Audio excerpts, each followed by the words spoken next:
The morning sun beat down on the crowded streets of San Francisco. James wiped the sweat from his forehead and adjusted his worn backpack that contained everything he owned. 3 years on the streets had taught him to be invisible, to blend into the background of the bustling city. But today would be different. Today, fate had other plans. James hadn't always lived this way. Just a few years ago, he had been a software engineer at a promising startup, with a decent apartment and dreams of changing the world through technology. Then came the massive tech layoffs that swept through the industry like a tsunami. His company folded overnight. No severance, no warning. Just an email that arrived while he was walking to work one morning telling him not to bother coming in. Another day, James muttered to himself as he walked through Palo Alto. He'd taken the train down from the city, hoping the wealthier suburb might offer better opportunities for odd jobs or at least more generous passers-by. His stomach growled, reminding him that he hadn't eaten since yesterday afternoon. The coffee shop on the corner of University Avenue had become one of his regular spots. Not to go inside, he couldn't afford that luxury, but to sit on the bench nearby. Sometimes people would leave their half-finished pastries or the occasional dollar in his cup. The staff mostly left him alone as long as he didn't bother the customers. James settled onto his usual bench, watching the parade of tech workers rushing by with their AirPods in and eyes glued to their phones. They moved through the world in their own bubbles, unaware of his existence. He'd been one of them once, rushing to meetings, worrying about deadlines and stock options. Now his concerns were much more immediate. Where would he sleep tonight? What would he eat? A sleek Tesla pulled up to the curb, drawing James's attention. These cars were common in Palo Alto, but something about this one made him look twice. The door opened and a man stepped out. Tall, with dark hair and a casual black t-shirt. James blinked, not quite believing what he was seeing. The man spoke, briefly to his driver before turning toward the coffee shop. It was him. Elon Musk, in the flesh. James had followed Musk's career for years, even before his own life had fallen apart. He'd admired the billionaire's drive, his willingness to take risks, his vision for the future. And now, by some cosmic coincidence, here he was, walking past the very bench where James sat. Without thinking, James stood up, his heart hammered in his chest. What was he doing? This wasn't like him. He usually kept to himself, avoiding drawing attention, but something pushed him forward. Desperation, curiosity, or maybe just the wild unlikelihood of the moment. Excuse. Me, James called out, his voice cracking slightly from disuse. He hadn't spoken to anyone yet today. Musk paused, glancing around as if unsure who was speaking. When his eyes landed on James, there was no immediate disgust or dismissal, just a neutral, waiting expression. James suddenly felt intensely aware of his appearance, his unwashed hair, his stained jacket, the holes in his jeans that weren't there for fashion. But it was too late to turn back now. "Can you give me $1? James asked, the words tumbling out before he could reconsider. It was a simple request, one he'd made countless times to countless strangers. Usually, people hurried past, pretending not to hear. Sometimes they gave him something just to make him go away. Occasionally, they responded with anger or suspicion, but Elon Musk did none of these things. Instead, he stopped completely and turned to face James fully. His eyes, intelligent, calculating, curious, studied James with an intensity that was almost uncomfortable. "What would you do with it?" Musk asked. The question caught James off guard. No one had ever asked him that before. They just assumed he'd spend it on drugs or alcohol. The judgment in their eyes was always clear. "Coffee," James replied honestly, gesturing to the shop. "I haven't had anything warm to drink in days." Something shifted in Musk's expression. He glanced at his watch, then back at James. Instead of reaching for his wallet, he nodded toward the coffee shop door. "I was about to grab some coffee anyway. Want to join me?" James stared, certain he'd misheard. "Join you?" "Yes," Musk said, simply as if inviting homeless strangers for coffee was perfectly normal. "I've got some time before my next meeting." James hesitated. Was this some kind of joke? He looked around, half expecting to see cameras or security guards approaching to escort him away. But there was just Musk waiting patiently for his answer. "Okay," James finally said, still not quite believing what was happening. Inside the coffee shop, heads turned as they entered. The baristas exchanged glances.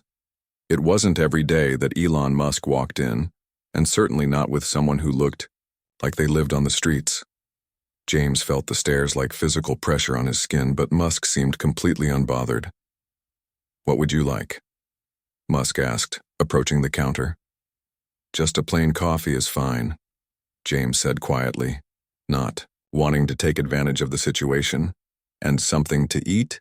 Musk pressed, eyeing the display case of pastries and sandwiches.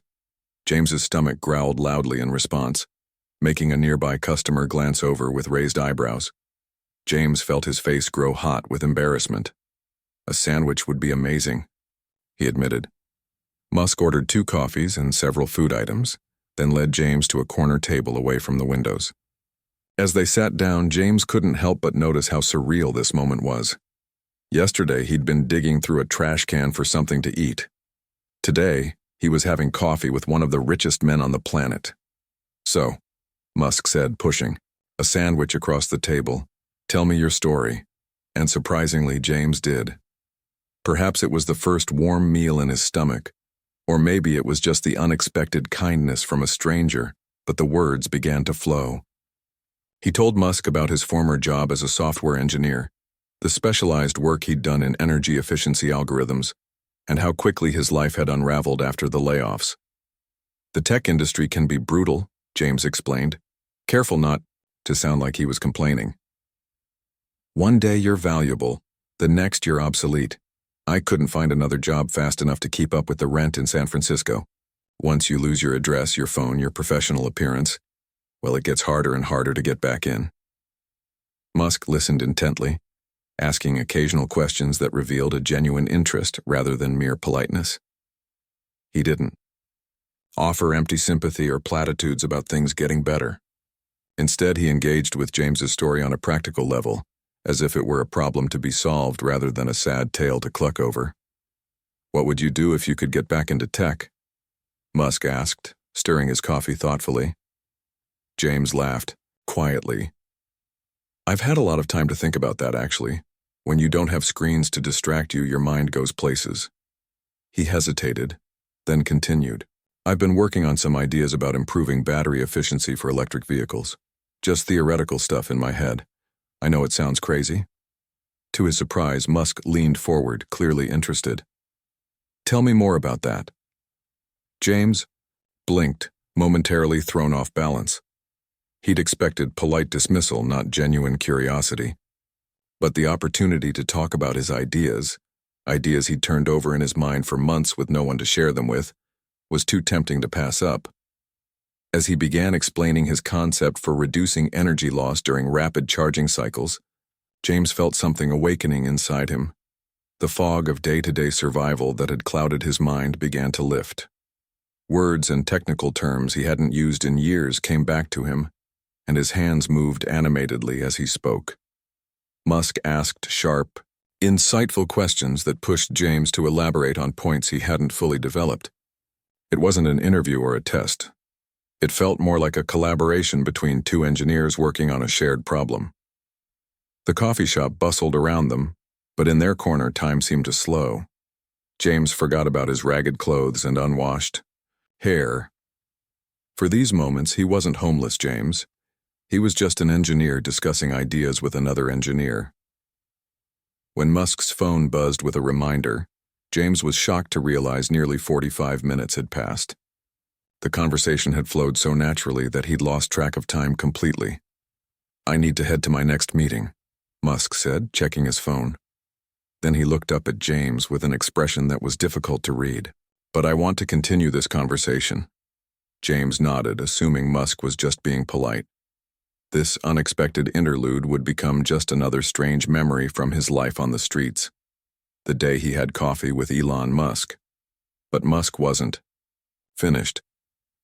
He pulled out his phone again and looked expectantly at James. "How can I reach you?" he asked, and with that simple question, The course of James's life was about to change in ways he couldn't possibly imagine. James stared at Musk's phone, momentarily frozen. How could he respond? He didn't have a phone, no email, no fixed address, nothing that connected him to the normal world of communication that everyone else took for granted. I don't have a phone, James admitted, the words feeling heavy with all they implied. Or an email I can access anymore. Musk considered this for a moment, his expression not changing to pity or discomfort as most people's would. Instead, he seemed to be approaching the problem with the same practical mindset he'd shown throughout. Their conversation. Where do you usually stay? He asked. Is there somewhere I could find you? James hesitated. The question of where he slept was always complicated. Sometimes it was a shelter when the weather was bad, though he avoided them when possible. They were often dangerous and offered little privacy. Other times it was tucked away in doorways or under bridges, wherever he could find some protection from the elements and avoid being hassled by police. I move around a lot, James said finally. Depends on the weather, the day. There's a shelter on Howard Street I sometimes use, but it's first come, first served, so I'm not always there. Musk nodded thoughtfully. Then he gestured to the barista. Behind the counter. Excuse me, he called. The young woman looked up, clearly starstruck to be addressed directly by Elon Musk. Do you have a pen and paper I could borrow? She scrambled to find a notepad and pen, nearly tripping over herself, to bring them to the table. Musk thanked her with a quick smile that sent her blushing back to the counter. Here's what we're going to do, Musk said, writing something on the paper. This is my assistant's direct number. Call this tomorrow morning at 9 a.m. from the coffee shop's phone. She'll be expecting your call. James took the paper with slightly trembling hands. What should I say to her? Just tell her you're James, and we met today. She'll know what to do. Musk stood up, then paused. He reached into his pocket and pulled out his wallet. For a moment, James thought he was going to offer money after all, and he felt a strange disappointment. Their conversation had been about ideas, not charity, but instead Musk pulled out a business card and placed it on the table next to the note with the phone number. Keep this too, he said, just in case. As Musk gathered his things to leave, James found his voice again. Why are you doing this? He asked. The question had been burning inside him since Musk first invited him for coffee. You don't know me. I could be anyone. Musk looked at him with that same intense gaze that seemed to see right through surface appearances. You asked me for $1, he replied.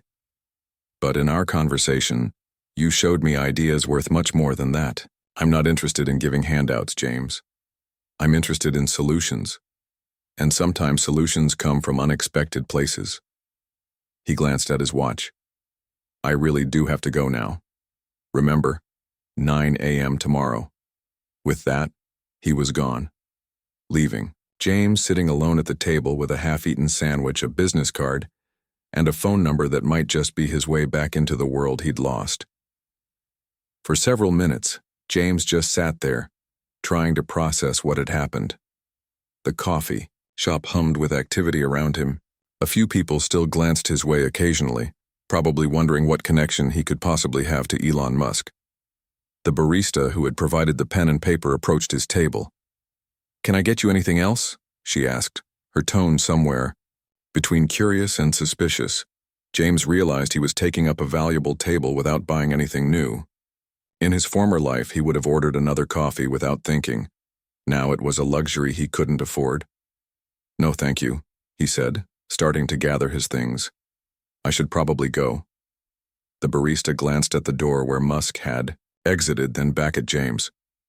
That was really him, wasn't it, Elon Musk? James nodded. And he just sat and talked with you? For like an hour? 45 minutes, James corrected automatically. But yeah, he did. The barista seemed to make a decision. She lowered her voice. Look, my manager's not here today. If you need to use our phone tomorrow morning, come to the back door at 8:45. I'll let you in before we officially open. James blinked in surprise. Really? You'd do that? She shrugged. Anyone Elon Musk spends 45 minutes talking to must be worth helping out. Thank you, James said, genuine gratitude in his voice. That would really help me out. I'm Lily, she said. Just knock 3 times on the back door. James, he replied, offering his hand. She hesitated only briefly before shaking it. As James left the coffee shop, he felt oddly weightless. The day had started like any other, but had transformed into something he couldn't have imagined. He carefully tucked Musk's business card and the phone number into the inner pocket of his jacket, the one place he knew they would be safe. The rest of the day passed in a blur. James went through his usual routines, finding a public bathroom, where he could wash up a bit, looking for odd jobs that might earn him a few dollars, figuring out where he would sleep. But his mind kept returning to the conversation in the coffee shop. For the first time in years, someone had looked at him and seen more than just a homeless man. Musk had listened to his ideas, engaged with them seriously. There had been no pity in his eyes, just interest. Professional interest, the kind James had once taken for granted in his previous life. As night fell, James found himself a relatively sheltered spot behind a dumpster in an alley. He'd slept in worse places. At least it wasn't raining. He arranged his backpack as a pillow and settled in for the night, but sleep wouldn't come. What if this was all some elaborate joke? Or what if Musk had just been humoring him in the moment but had already forgotten about their conversation? Maybe the assistant's number wouldn't even work. Or maybe the assistant would answer, but would have no idea who James was. But even if nothing came of tomorrow's phone call, James realized something important had already happened. For those 45 minutes in the coffee shop, he had remembered who he was. Not just a homeless man asking for $1, but an engineer with ideas and skills, a person with value beyond his current circumstances. That night, despite the hard ground beneath him and the distant sounds of the city around him, James slept better than he had in months. Morning came with a pale sun filtering through the buildings. James woke early, his body stiff from the cold ground but his mind alert. Today wasn't just another day of survival. Today he had somewhere to be.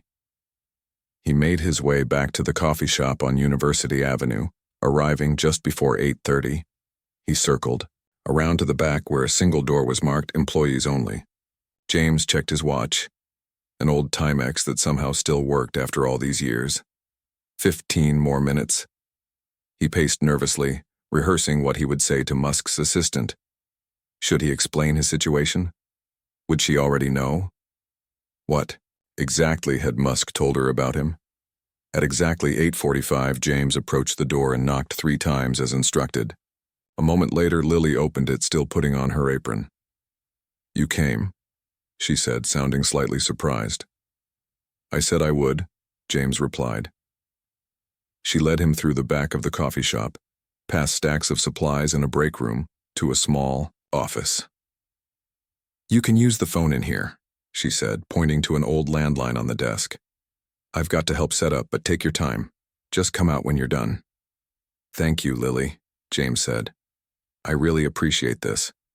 Left alone in the office, James stared at the phone. It had been so long since he'd made a call that it felt almost foreign to him. He pulled out the piece of paper with the number Musk had written and carefully dialed. The phone rang once, twice, 3 times. James's heart sank a little with each ring. Maybe this is Andrea speaking. A crisp, professional female voice answered. James cleared his throat. Hi, my name is James. I met with Elon Musk yesterday. He told me to call this number at 9. There was a brief pause. James, Andrea repeated. Yes, Mr. Musk mentioned you would be calling. He's asked me to arrange a few things for you.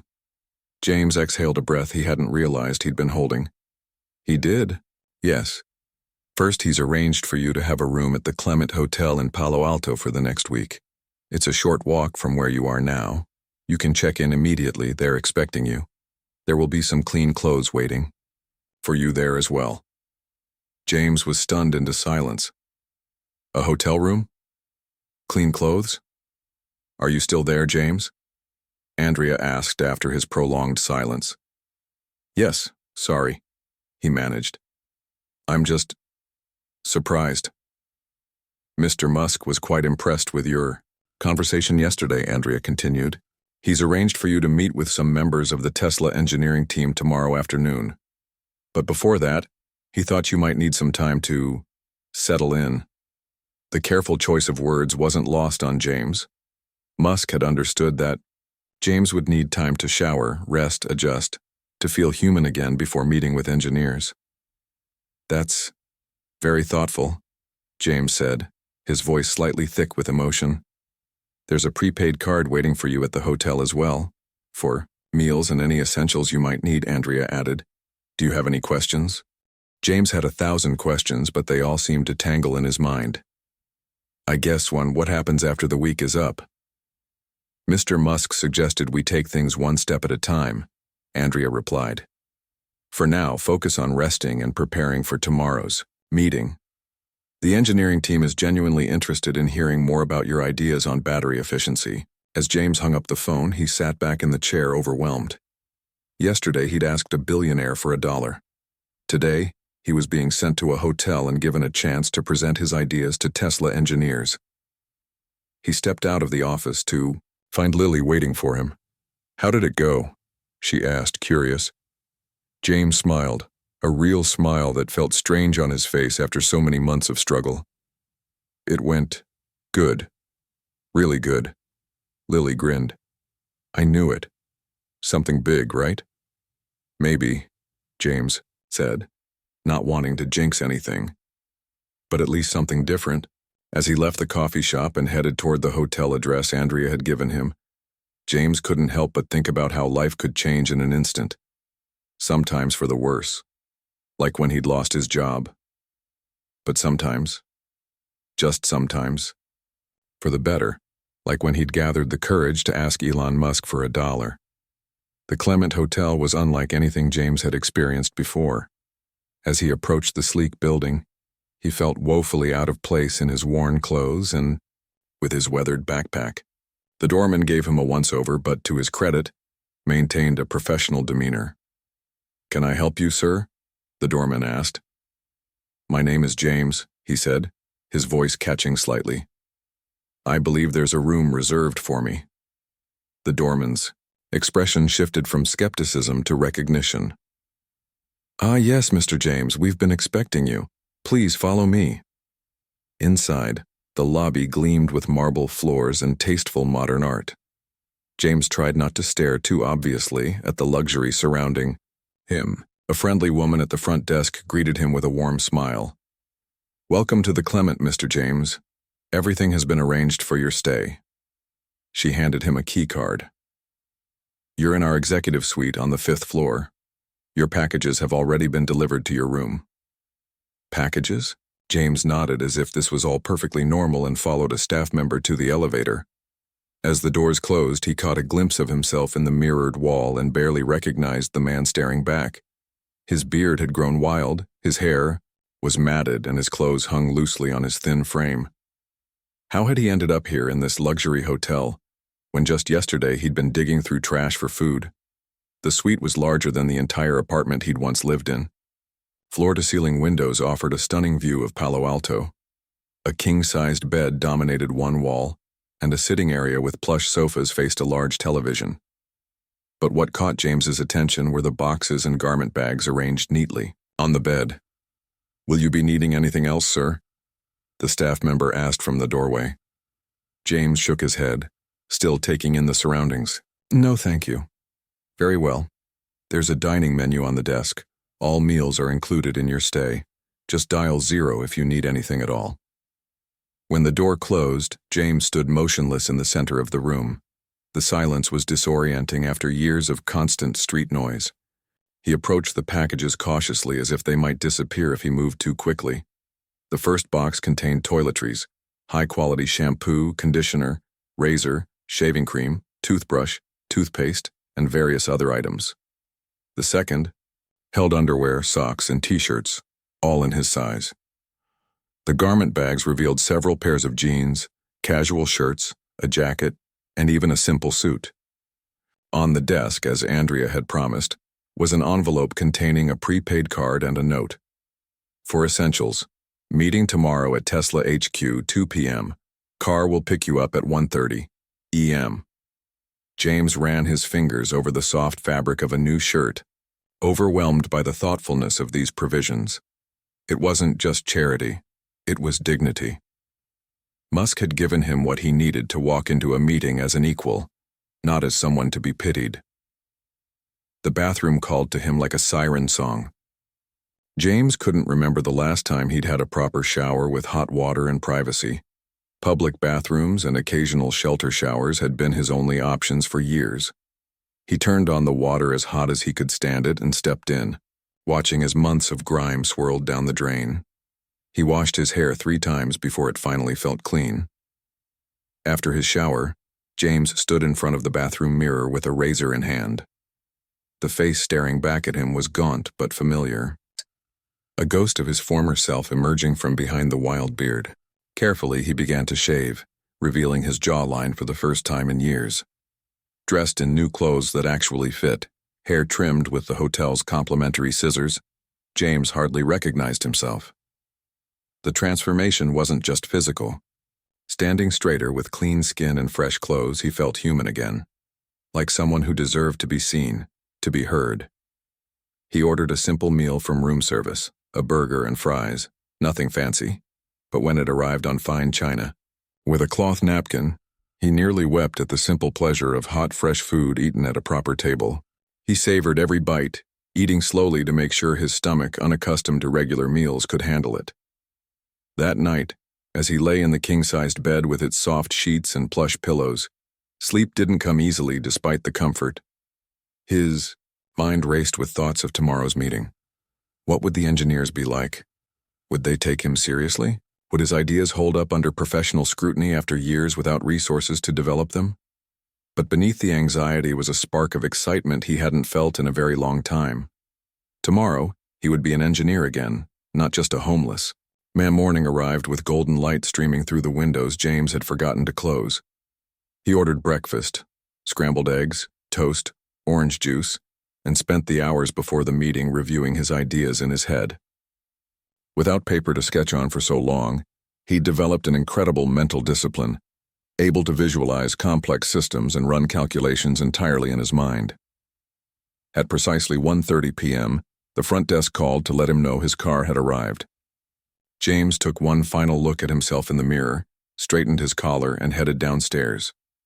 The car was another Tesla, this one with a driver who greeted him by name as if he were a regular client. The drive to Tesla headquarters was short but surreal. Just days ago, he'd been watching these same sleek cars drive past him on the street, never imagining he'd be sitting in one. Tesla's headquarters was a hub of activity, with employees bustling about with purpose. The driver escorted James to the front desk where a receptionist smiled warmly.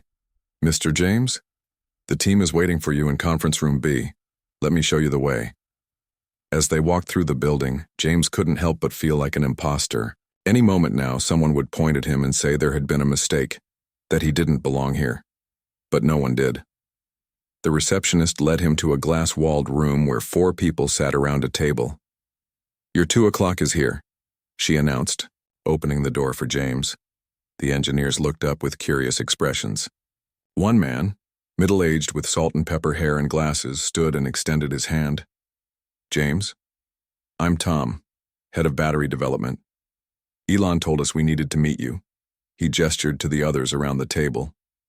"This is Chen, our thermal management specialist, Priya, who leads our materials science team, and David, who works on our charging systems." James shook each of their hands, trying to keep his own from trembling. "It's nice to meet you all. I'm not sure exactly what Elon told you about me." Tom smiled. "He said you had some interesting ideas about improving battery efficiency during rapid charging cycles.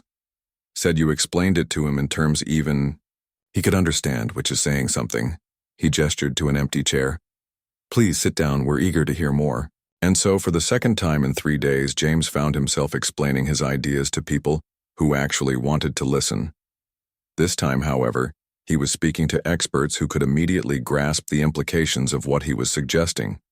So, instead of trying to prevent the heat generation during rapid charging, which everyone focuses on, James explained, sketching on a notepad Tom had provided, what if we designed the system to temporarily harness that heat, convert it to an advantage rather than fighting it as a disadvantage? The room was silent for a moment. Then Chen leaned forward. That's actually quite brilliant. We've been so focused on cooling systems that we never considered this approach. The materials challenge would be significant, Priya noted, but her tone was intrigued rather than dismissive. But not insurmountable. If we could modify the anode coating to... The conversation quickly evolved into a technical discussion that would have been incomprehensible to most people. But to James, it was like music. This was his language, the world he'd been forced to leave behind. And now he was speaking it.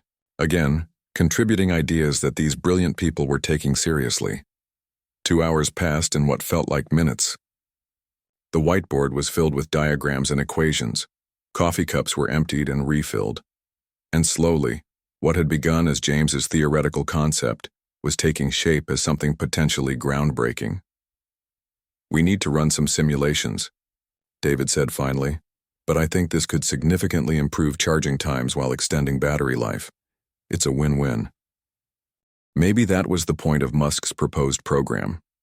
Not to solve homelessness, no single initiative could do that, but to create pathways back for those who had something to offer, but no way to offer it.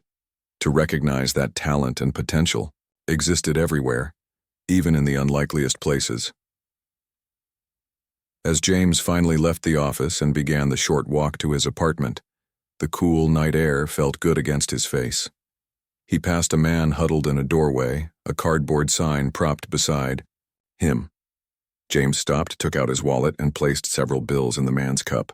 "Thank you, brother," the man said, his voice rough with surprise at the generous amount. "No problem," James replied. Then, after a moment's hesitation, he added, "What did you do? Before, I mean." The man looked up, startled by the question. Most people who gave money didn't stop to talk, and those who stopped to talk rarely gave money. "I was a graphic designer," he said finally. "Worked for a startup that went bust." "Why?" James reached into his pocket and pulled out one of his newly printed business cards. "Come by the coffee shop on University Avenue tomorrow morning around 9. Ask for Lily. Tell her James sent you. I might know about something that could help." The man took the card cautiously as if expecting a trick. "What kind of something?" James smiled. "An opportunity. Just an opportunity." As he continued his walk home, James felt a sense of purpose that went beyond his work at Tesla. The program Musk had proposed might take months or even years to develop, but perhaps he could start something smaller in the meantime. A connection, here a recommendation there. Small acts that could potentially change lives just as his life had been changed. It wouldn't be easy. Nothing worthwhile ever was. But as James unlocked the door to his apartment and stepped inside, he knew with certainty that the true value of what Elon Musk had given him wasn't the job or the apartment or even the chance to work on cutting-edge technology. It was the reminder of his own worth and the opportunity to pass that reminder on to others. 6 months had passed since that life-changing day when James had asked Elon Musk for $1. Standing in front of the mirror in his apartment, adjusting his tie, James barely recognized himself. His face had filled out, his eyes were clear and focused, and the haunted look that had shadowed him during his years on the street had faded. Today was a big day. The official launch of what had been named the Second Chance Tech Initiative, a program born from that casual conversation between James and Musk months ago. What had started as an idea had grown into something tangible, with funding, structure, and purpose. James's phone buzzed with a text from Tom. "Car's downstairs. Ready for the big reveal?" With one final glance in the mirror, James grabbed his presentation folder and headed out. The Tesla waiting for him wasn't a company car this time, but Tom's personal vehicle. His colleague, now friend, had offered to drive him to the event. "Nervous?" Tom asked as James settled into the passenger seat. "Terrified," James admitted with a small laugh. Public speaking wasn't part of my skill set even before. He let the sentence trail off. Tom nodded, understanding. You'll be great. Nobody knows this program better than you do. Just tell your story like you're talking to one person, not a crowd. The venue was a converted warehouse in San Francisco, now serving as a tech training center. As they pulled up, James saw the crowd already gathering: reporters, tech industry, representatives, community organizations working with homeless populations, and most importantly, the first 20 participants in the program. These 20 had been carefully selected through a process James had helped design. People with technical backgrounds or aptitudes who had, for various reasons, ended up on the streets. A former IT specialist who'd lost everything to medical debt. A coding bootcamp graduate who couldn't find her first job and eventually ran out of resources. A mechanical engineer whose struggle with depression had led to job loss and eventually homelessness. Inside, the space had been transformed. One half housed a state-of-the-art computer lab. The other contained classroom spaces and small private offices for counseling and mentoring sessions. Upstairs were temporary dormitory-style accommodations where participants could live during the 6-month intensive program. Andrea spotted James as soon as he entered and hurried over. There you are. Elon just arrived. We're starting in 15 minutes. She handed him a bottle of water. Drink this. You look like you need it. James took a grateful sip, his throat suddenly dry. In the past months, he'd gotten to know Andrea well as they worked together on the initiative. Her efficiency was matched only by her genuine commitment to the program's success. Any last-minute changes to the program? He asked. She shook her head. All set. You speak first, then Elon. Then we unveil the facility and introduce the participants. She squeezed his arm encouragingly. Just be yourself, James. Your story is what makes this real. The crowd settled into chairs as the presentation time approached. James spotted Lily from the coffee shop sitting near the back. She'd been instrumental in helping identify potential candidates, keeping an eye out for customers who, like James, seemed to have abilities that didn't match their circumstances. And there, sitting quietly in the front row, was the graphic designer James had met that night outside Tesla. Michael was now one of the program's success stories. Having been in the pilot group that tested the curriculum, he'd recently been hired by a design firm in Oakland, his talent finally recognized and rewarded. Hush fell over the room as Elon Musk entered, dressed in his characteristic black t-shirt and blazer. He nodded to James with a small smile of encouragement, then took his seat in the front row. Andrea stepped to the podium. Good morning, everyone. Thank you for joining us for the official launch of the Second Chance Tech Initiative. I'm Andrea Collins, Program Coordinator. We have an extraordinary story to share with you today, so without further delay, I'd like to introduce James Wilson, the inspiration and co-creator of this initiative. The applause felt surreal as James approached the podium. 6 months ago, most of these people would have walked past him on the street without a second glance. Now they were here to listen to him speak. Life could change so quickly, in both directions. James took a deep breath and began. A little over 6 months ago, I was sitting outside a coffee shop in Palo Alto, wondering where my next meal would come from. I'd been homeless for 3 years at that point, after losing my job as a software engineer. That morning, I saw Elon Musk walking into the coffee shop, and I did something I rarely did. I approached someone directly and asked for $1. He paused, making eye contact with Musk, who nodded slightly. But instead of giving me $1, Elon asked me a question. What would you do with it? That question led to a conversation. That conversation led to an opportunity.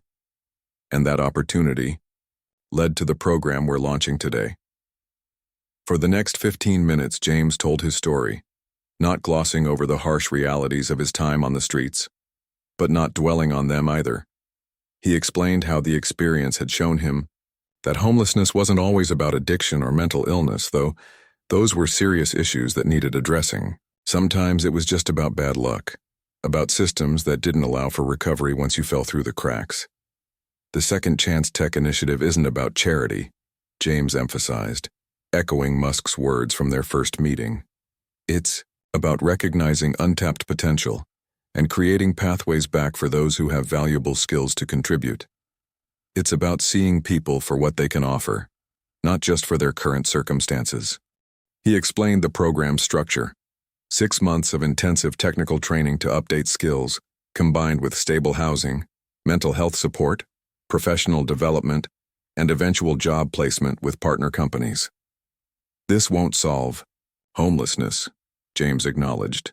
No single program can, but it can help ensure that fewer talented people remain on the streets when they could be contributing to innovation and progress. It can help companies access a pool of diverse, resilient talent they might otherwise overlook. And most importantly, it can help individuals reclaim their dignity and purpose. As James concluded his speech, the room erupted in applause. He stepped away from the podium, feeling both drained and exhilarated. Musk rose to take his place, shaking James's hand as they passed each other. Musk's speech was brief and straightforward, focusing on the business case for the initiative rather than its humanitarian aspects, how companies were missing out on talent, how diverse perspectives led to better solutions, how resilience and problem-solving were qualities you couldn't teach in traditional settings, but which these participants had in abundance. "I didn't start this program," Musk said clearly. "James did the day he had the courage to ask me for $1 but ended up offering me an invaluable perspective instead. My companies are committed to hiring graduates from this program not as a favor, but because it makes good business sense to tap into this overlooked talent pool." After the speeches, the formal tour began. James led small groups through the facility, explaining each component of the program. The participants, identifiable by their blue lanyards, shared their own stories with visitors, their pride in being selected evident in their posture and voices. During a quiet moment, James found himself standing next to Musk, watching as Michael demonstrated the design portfolio he'd developed during the pilot program to an impressed representative from a major tech company. "You've done good work here," Musk said quietly. "Better than I expected, honestly." "I had help," James replied. "A lot of it."